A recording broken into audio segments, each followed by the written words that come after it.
What up? It is Bones, and if you did not hear, our boy Todd McFarlane was recently out at the New York Comic Con representing his lines and showing off a couple of cool things. So I wanted to take a look at those reveals and put a little bit of my thoughts in there. Now, of course, first off the bat, we did have some reveals for the DC Multiverse line. This, of course, was the Signal in his traditional costume, a repainted Batman Hush in the blue color scheme.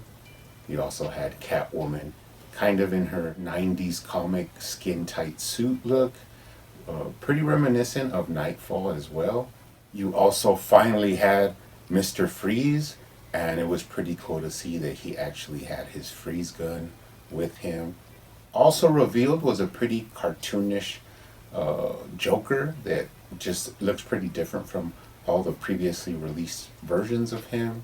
And at the tail end, you did have Superboy and Eradicator, both characters from the Death of Superman storyline. Really happy with this whole line of releases. Technically only one Batman in this whole lineup, so really happy for the most part and really excited to see these in the future. Now you also had a 7-inch Page Punchers line, which was an Aquaman wave. You do have Aquaman, Black Manta, Orm, and Aqualad, but in a different style. I'm not sure if they kind of look a little bit more from the animated movies, but they could also be a completely new design like the Flash wave was. But one thing that I did spot that was pretty cool is that now the comics that come with these will each have their own cover. That way they could be separated from each other. Previously we had the same comic in each figure. Now this time you'll get at least an exclusive cover signature to each character, which I thought was pretty awesome. A cool progression from the way they're releasing the Page Punchers line.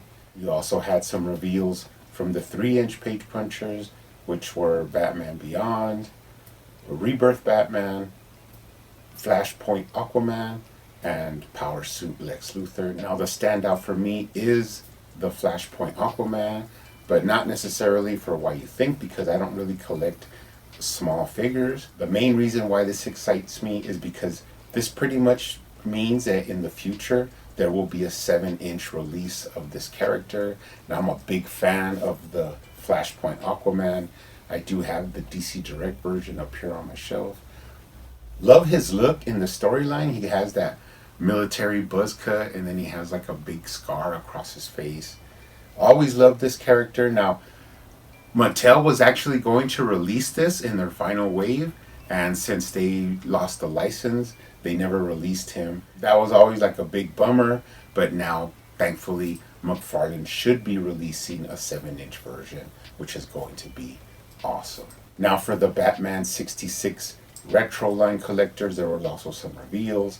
You had various different figures from black and white ones, but the standouts of course were Egghead, King Tut, Radioactive Batman, and Two-Face. Now the standout from this is Two-Face because people basically always ask, why is the Two-Face in here if he was never in the actual television series?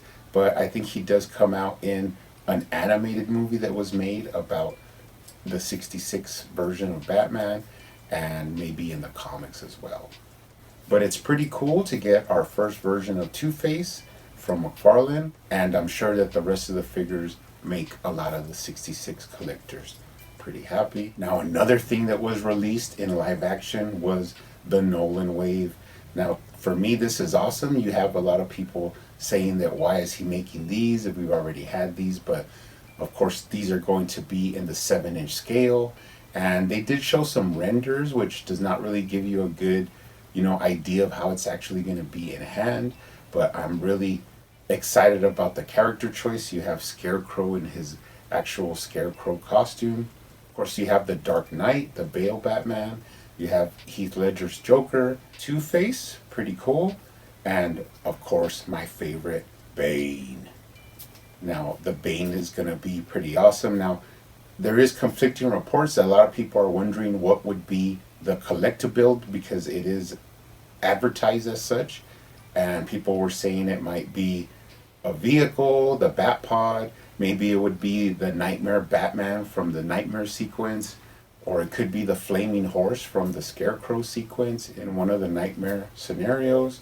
My personal thought was that maybe it would be a bat signal a la the old school Mattel line that released a bat signal with their figures. But supposedly McFarlane did speak on this, and he said that actually Bane was the collectible figure, but he would still be in scale with the other figures. So I, for one, am looking forward to it. I mean, this opens the door for more things, so I don't see why people are so quick to judge. I mean, you could end up getting figures from the Batman and Robin, which would be an awesome Schwarzenegger Mr. Freeze in there, or you can actually get an '89 Batman wave.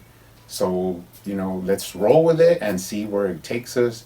But I would be quick to tell people just appreciate that we're getting new figures and different waves and stuff like that, because that's pushing us more forward to the future. Now, they did also have a couple of mega figs that were shown, which was Mongol, kind of a comic looking figure, but not too sure about that. Then you have DC Comics Frankenstein, which is pretty crazy because it's an out there character. He's pretty metal and looks pretty awesome, so I'm pretty excited to take a look at that one in hand. And then you had like this bat bot kind of transformer monster, everything that McFarlane loves. I'm not sure what it's called, but it's a pretty big chunk of plastic, and I'll take that one too in the mega figure releases. So they all looked interesting, and I was pretty happy with all of those reveals as well. Now finally, he did show some things off for the Superpowers smaller line. Now there was a Nightwing in there, a Wonder Woman, and a Deathstroke. Now I don't actively collect that line, but I'm sure for everyone that does, that's pretty cool. More traditional looking Wonder Woman.